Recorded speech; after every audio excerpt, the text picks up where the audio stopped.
जो हमारा next question है, भारतीय संविधान द्वारा प्रदत्त मूल अधिकारों को निम्नलिखित में से निलंबित किया जा सकता है। मूल अधिकारों को निलंबित किया जा सकता है, सॉरी ये शब्द नहीं है निम्नलिखित। भारतीय संविधान द्वारा प्रदत्त मूल अधिकारों को निलंबित किया जा सकता है, केवल कब निलंबित किया जा सकता है?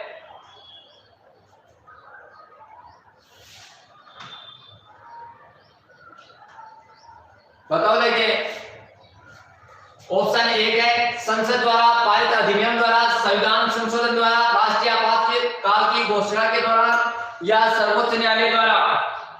सी सुनीता, जयपाल, सी महालक्ष्मी, स्टूडियो सी। शाबाश, वेरी गुड। आंसर आ रहे हैं भाई सही,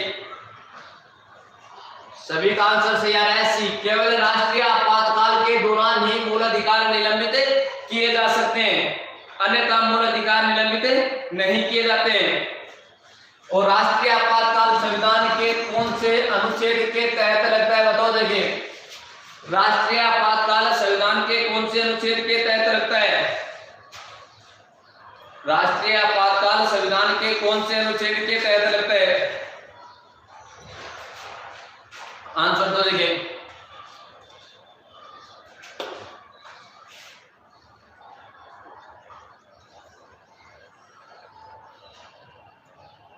352। शाबाश। राष्ट्रीय आपातकाल अनुच्छेद 352 के तहत लगता है। राष्ट्रीय आपातकाल अनुच्छेद 352 के तहत लगता है। कब, कितनी बार लगा है अब तक? भारत में राष्ट्रीय आपातकाल कितनी बार लगा है? 3 बार लगा है। कितनी बार लगा है? 3 बार लगा है। राष्ट्रीय आपातकाल 3 बार लगा है। शाबाश, वेरी गुड। 3 बार। अगर बात करें 3 बार लगा है, तीनों बार प्रधानमंत्री कौन था? एक बार भारत के प्रथम प्रधानमंत्री पंडित जवाहरलाल नेहरू और 2 बार इंदिरा गांधी। 3 बार लगा है। शाबाश। कब कब लगा है? 3 बार। 3 बार कब कब लगा है राष्ट्रीय आपातकाल? और कितनी बार बाह्य आक्रमण के आधार पर लगा है और कितनी बार आर्थिक अशांति के आधार पर लगा है? कितनी बार बाह्य आक्रमण के आधार पर लगा है और कितनी बार आंतरिक अशांति के आधार पर राष्ट्रीय आपातकाल लगा है? जवाब तो देंगे। कैसे सुस्त आ रहे हो? 2-1। कब कब लगा है? मैंने ये पूछा है आंसर कि कौन कौन सी सन में राष्ट्रीय आपातकाल लगा है भारत में। किसी का आंसर नहीं आया, जल्दी से जवाब दो। देंगे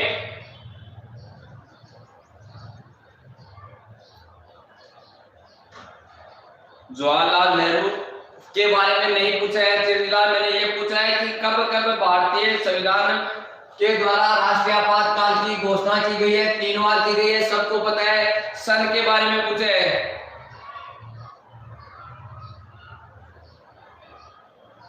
कब कब लगा था?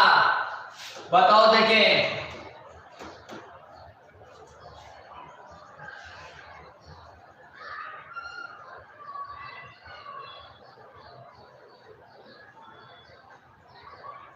बताओ। देखें आंसर नहीं आ रहा है अभी तक। जब तक आंसर नहीं आएंगे हम आगे नहीं बढ़ेंगे।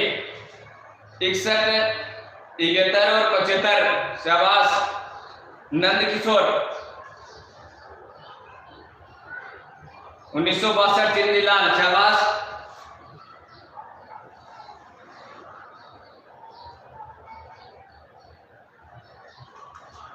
उन्नीस सौ 75, 1967, 1966, 1971। अंधे के धागों से यूं बांध गया कोई, वो साथ भी नहीं है और हम आजाद भी नहीं है। शाबाश प्रकाश शर्मा। 1962, 1971, 1975। 3 बार। 2 बार बाह्य आक्रमण, 2 बार बाह्य आक्रमण और 1 बार आंतरिक अशांति के आधार पर।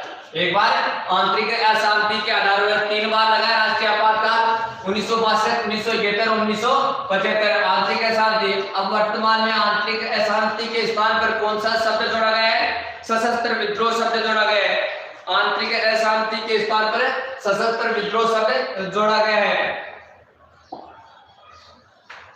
मूल अधिकारों का निम्न में से कौन सा वर्ग अस्पृश्यता की समाप्ति को समाविष्ट करता है? कौन से मूल अधिकार के अंतर्गत अस्पृश्यता की समाप्ति का समाविष्ट करता है? ऑप्शन ए धर्म का अधिकार, ऑप्शन बी समानता का अधिकार, ऑप्शन सी स्वतंत्रता का अधिकार, ऑप्शन डी शोषण के विरुद्ध अधिकार। अस्पृश्यता को कौन सा अधिकार समाप्त करता है?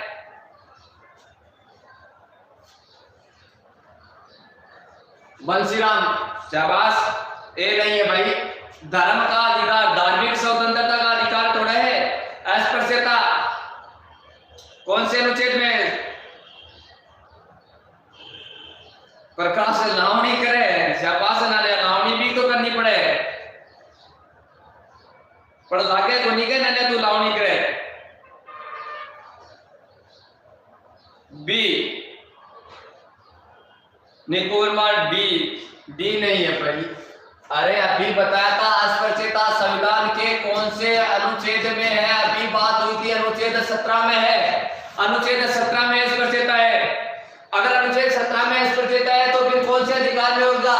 समानता के अधिकार में, सीधी सी बात है, क्योंकि समानता का अधिकार है वो अनुच्छेद 14 से लेकर कितने तक है? अनुच्छेद 18 तक है। अनुच्छेद 14 से लेकर अनुच्छेद 18 तक है। तो अनुच्छेद 17 कहाँ रह गया? फिर इनके बीच में ही तो आया। अनुच्छेद 17 किनके बीच में आया? 14 से 18 के बीच में है। और अभी बात की थी कि छुआछूत या अस्पृश्यता का उल्लेख कौन सा अनुच्छेद करता है? अनुच्छेद 17 करता है। अगर अनुच्छेद 17 करता है तो कौन से अधिकार में होगा? वो समानता के अधिकार में होगा।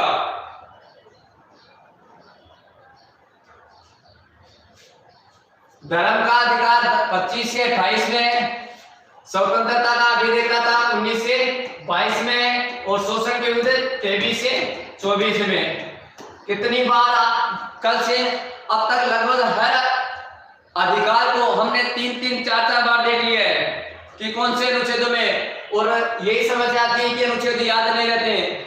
आप जब बार बार अनुच्छेदों को देखेंगे, बार बार पढ़ेंगे तो अनुच्छेद अपने आप याद हो जाएंगे।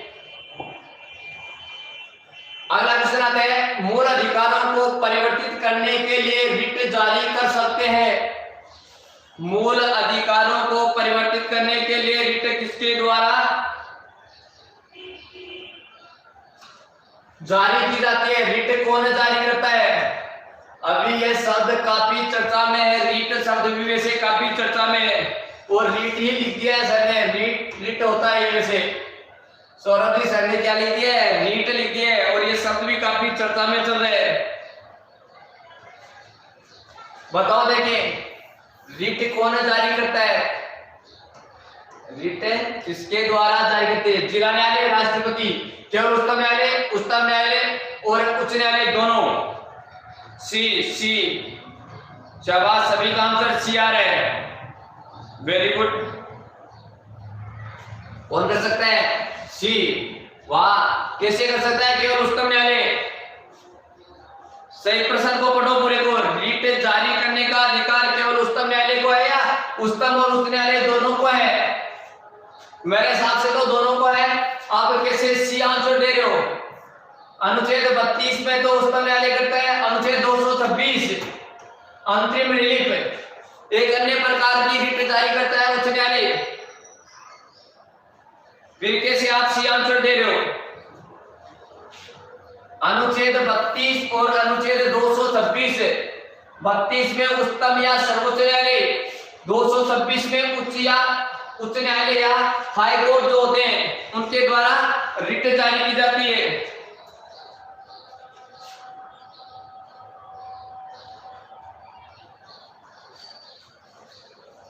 पांच रिट कौन कौन सी है? अनुच्छेद 32 के तहत सर्वोच्च न्यायालय द्वारा 5 प्रकार की रिट जारी की जाती है। कौन कौन सी है? 5 प्रकार की रिट है। पहली रिट बंदी प्रत्यक्षीकरण। कौन सी है? बंदी प्रत्यक्षीकरण। बंदी प्रत्यक्षीकरण, पहली रिट कौन सी है? बंदी प्रत्यक्षीकरण। न बोलूं न लिखूं तो ये मत समझना कि भूल गए हम, खामोशियों ने भी कुछ जिम्मेदारियां ले रखी हैं। शाबाश प्रकाश, बाहर तो बोलो कि लावनी करूं सर, मन तो कोने लगे तू यहाँ लावनी कर कर याद करे। पहली है बंदी प्रत्यक्षीकरण, जिसका वो अर्थ एबियस कॉर्पस। इंग्लिश शब्द कौन सा है? Habeas corpus, habeas corpus. इस हेबियस कॉर्पस का जो अर्थ है शरीर सहित उपस्थित करना, शरीर सहित उपस्थित करना या सह शरीर उपस्थित करना। किसी व्यक्ति को बंदी बना है तो उसे उपस्थित करना। राम राम रामदेव जी सर, राम राम। फिर 2 नंबर की जो रीट है, 2 नंबर की रीट है परमादेश, परमादेश, परमादेश। मैंडेमस, मैंडेमस, परमादेश मैंडेमस। मैंडेमस का अर्थ है हम आदेश देते हैं, हम आदेश देते हैं। मैंडेमस का क्या अर्थ है? हम आदेश देते हैं। तीसरी प्रकार की रीट है वो कौन सी है? प्रतिषेध, प्रतिषेध। तीसरी प्रकार की रीट है प्रतिषेध। शाबाश। बंदी प्रत्यक्षीकरण, परमादेश, उत्प्रेक्षण, प्रतिषेध। प्रतिषेध प्रोहिबिशन, प्रोहिबिशन,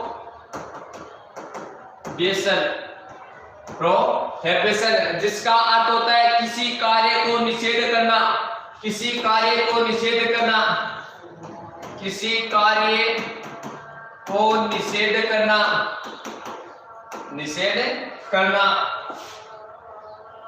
किसी कार्य को निषेध करना। 4 नंबर की रीट उत्प्रेक्षण, उत्प्रेक्षण, सर्सियोरी, सरसियोरी, सरसियोरी। रुक जाओ, अर्थ क्या है इसका? रुक जाओ, रुके जाओ। राम राम राम राम नेमाराम।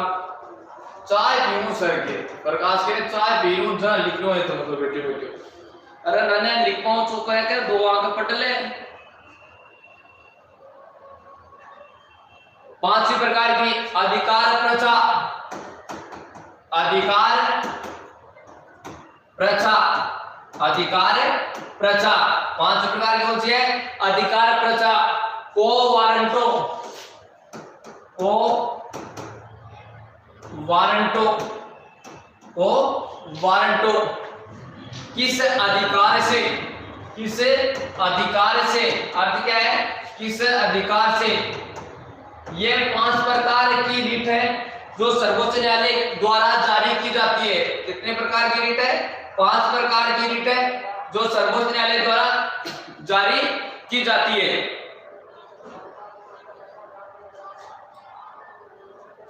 बंदी प्रत्यक्षीकरण, हेबियस कॉर्पस, शरीर सहित उपस्थित करना। दूसरी है परमादेश, मैंडेमस, परमादेश या मैंडेमस, अर्थ है हम आदेश देते हैं। प्रतिषेध, प्रोहिबिशन, किसी कार्य को निषेध करना। चौथी है उत्प्रेक्षण, सर्सियोरी, रुक जाओ। और 5वीं है अधिकार पर्चा, को वारंटो, किस अधिकार से। ये 5 प्रकार की रीट है सर्वोच्च न्यायालय द्वारा जारी की जाती है अनुच्छेद 32 के तहत, अनुच्छेद 32 के तहत। अनुच्छेद 32 संवैधानिक उपचारों का अधिकार, संवैधानिक उपचारों का अधिकार, जिसके तहत 5 प्रकार की रीटें जारी की जाती है। और ये 5 प्रकार की रीट जो आपके सामने दे रखी है वो अनुच्छेद 32 के तहत सर्वोच्च न्यायालय या उच्चतम न्यायालय द्वारा जारी की जाती है। एक व्यक्ति थे, उन्होंने संविधान की आत्मा कहा था। संविधान की आत्मा, संविधान की आत्मा कहा था अनुच्छेद 32 को। किसने कहा था? आंसर तो देखें। अनुच्छेद 32 को, जो संवैधानिक उपचारों का अधिकार है, से संविधान की आत्मा किस व्यक्ति ने कहा था? किस व्यक्ति ने संविधान की आत्मा कहा था? B R Ambedkar. B R Ambedkar. B R Ambedkar ने संवैधानिक उपचारों के अधिकार को भारतीय संविधान की आत्मा का। शाबाश अम्बेडकर। अम्बेडकर आंसर आ रहे हैं। एक व्यक्ति थे जिन्होंने प्रस्तावना को भारतीय संविधान की आत्मा कहा। यह व्यक्ति कौन थे जिन्होंने प्रस्तावना को भारतीय संविधान की आत्मा कहा था? प्रस्तावना को भारतीय संविधान की आत्मा किसने कहा था? पंडित जवाहरलाल नेहरू। जवाहरलाल नेहरू ने, पंडित जवाहरलाल नेहरू ने प्रस्तावना को भारतीय संविधान की आत्मा कहा था। ये दोनों प्रश्न कई बार पूछ जाते। संवैधानिक उपचारों का अधिकार है वो बी आर अम्बेडकर है, और प्रस्तावना है वो पंडित जवाहरलाल नेहरू है। पंडित जवाहरलाल नेहरू, ठीक है। ये तो था अनुच्छेद 32 के तहत उच्चतम न्यायालय या सर्वोच्च न्यायालय। एक है अनुच्छेद 226, जिसके तहत उच्च न्यायालय अंतरिम रिलीफ, तुरंत रिलीफ प्रकार की एक रिट होती है, अन्य रिट है, वो जारी करता है। अंतरिम रिलीफ रिट जारी कौन करता है? उच्च न्यायालय। अगर बात करें रिट के मामले में, इनमें बड़ा कौन है? उच्च न्यायालय या उच्चतम न्यायालय? किसके पास अधिकार रिट जारी करने के मामले में?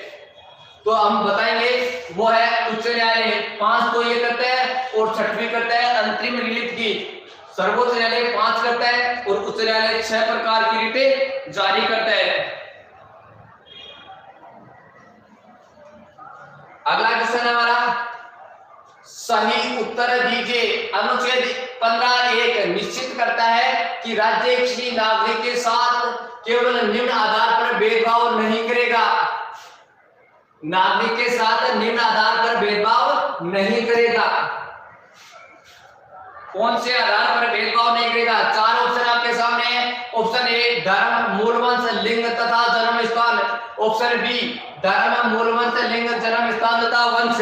ऑप्शन सी धर्म, मूल वंश, जाति, संप्रदाय, लिंग तथा जन्म स्थान। ऑप्शन डी धर्म, मूल वंश, जाति, लिंग तथा जन्म स्थान।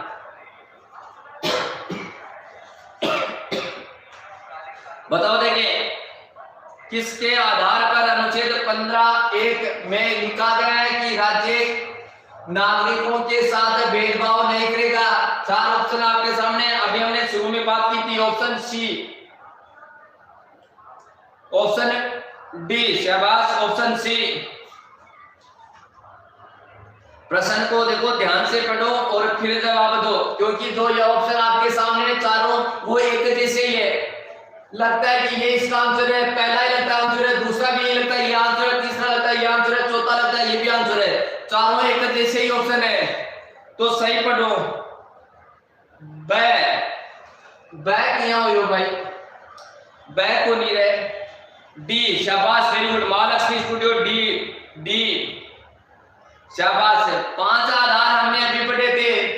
देखो, पहले में धर्म दे रखा है, मूल वंश ये भी है, लिंग भी है और जन्म स्थान है। ये कितने हुए? 4 हुए थे। कितने?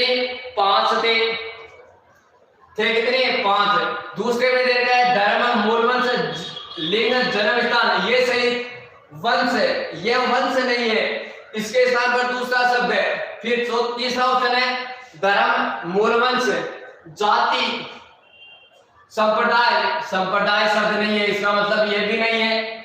फिर ऑप्शन डी धर्म, मूल वंश, जाति, लिंग और जन्म स्थान। ये जो 5 बातें हैं वो दे रखी है, 5 बातें हैं वो दे रखी है। तो इसका सही आंसर क्या होगा? धर्म, मूल वंश, जाति, लिंग तथा जन्म स्थान। ऑप्शन डी इसका सही आंसर है। ऊपर वाले 3 में अलग अलग शब्द रखे, इसमें तो केवल 4 दे रखे हैं, एक बात का उल्लेख नहीं है। ऑप्शन बी में वंश दे रखा है जो नहीं है। ऑप्शन सी में संप्रदाय दे रखा है, संप्रदाय का कहीं उल्लेख नहीं है। ऑप्शन डी में धर्म, मूलवंश, जाति, लिंग तथा जन्म स्थान, ये जो 5 बातें हैं पांचों दे रखी है, इन 5 बातों का उल्लेख कर रखा है। इसका मतलब आंसर कौन सा हुआ? जाति, धर्म, लिंग, जन्म स्थान, मूल स्थान के साथ भेदभाव। शाबाश, सही है भाई। महालक्ष्मी स्टूडियो लोसल कौन है? बिल्कुल सही आंसर दिया है। शाबाश अनु कुमारी सर, ब्यूटी पार्लर में केवल महिलाओं का प्रवेश है। भाई महिलाएं की रात है तो महिलाओं का ही प्रवेश है, लिख रही है। ये भेदभाव ही तो है, ब्यूटी पार्लर में केवल महिलाओं का प्रवेश है, ये भेदभाव है। इनमें कौन सी बात लिखी हुई है जो ये लिखता है भेदभाव के बारे में?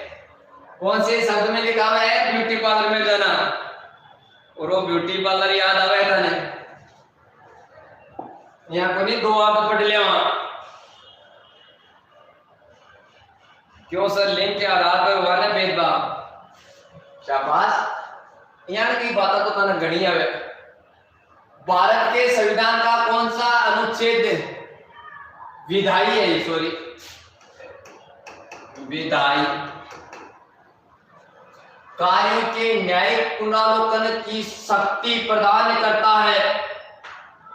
न्यायिक पुनरावलोकन की शक्ति कौन प्रदान करता है? भाई ये लिंग के आधार पर भेदभाव नहीं हुआ है, वो अपना पर्सनल स्थान है। आंसर 13 ए। शाबाश, वेरी गुड। ए 13, अनुच्छेद 13। हम यहाँ सार्वजनिक स्थानों की बात करते हैं, किसी दुकान विशेष की बात नहीं करते हैं, महिला गैराज की बात नहीं कर रहे हैं। अनुच्छेद 13 न्यायिक पुनरावलोकन, बिल्कुल सही है। अनुच्छेद 13 में न्यायिक पुनरावलोकन दे रखा है। अनुच्छेद 17 हमने पढ़ा था, अनुच्छेद 18 पढ़ लिया। अनुच्छेद 27, अनुच्छेद 27 किस बात का उल्लेख करता है? जल्दी से आंसर दे दो। अनुच्छेद 27 किस बात का उल्लेख करता है?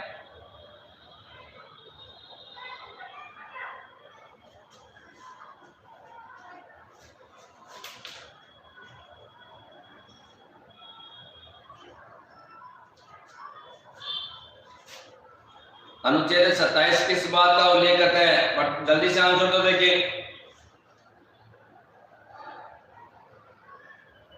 अनुच्छेद 27 किस बात का उल्लेख करता है? धार्मिक कर। शाबाश, वेरी गुड। धार्मिक कर नहीं लगा सकते, बिल्कुल सही है। अनुच्छेद 27 के तहत किसी धर्म विशेष की अभिवृद्धि के लिए, किसी धर्म विशेष को बढ़ावा देने के लिए सरकार धार्मिक कर नहीं लगा सकती। अनुच्छेद 27 में इसका उल्लेख कर रखा है। धर्म की अभिवृद्धि के लिए धार्मिक कर, इस पर राज्य का टैक्स नहीं लगा सकता, चाहे एक धर्म को बढ़ावा देते हैं। बिल्कुल सही है, बिल्कुल सही बात है।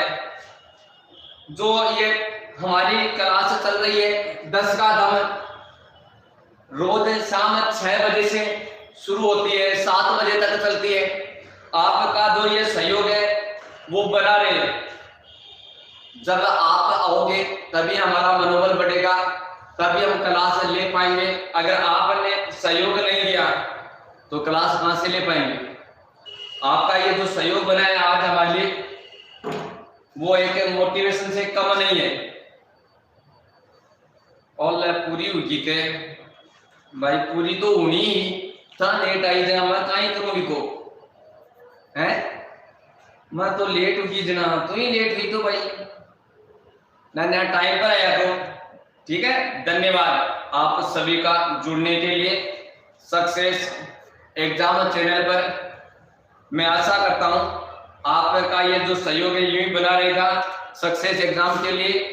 और आप हमारे यहाँ कोचिंग में आकर भी एक बार क्लासें ले सकते हो, जो सुबह 9 बजे शुरू होती है और शाम को 3 बजे तक चलती है। रेगुलर क्लासें लगती है पूरे 6 दिनों के लिए, कोई किसी प्रकार की छुट्टी नहीं है। ठीक है, धन्यवाद।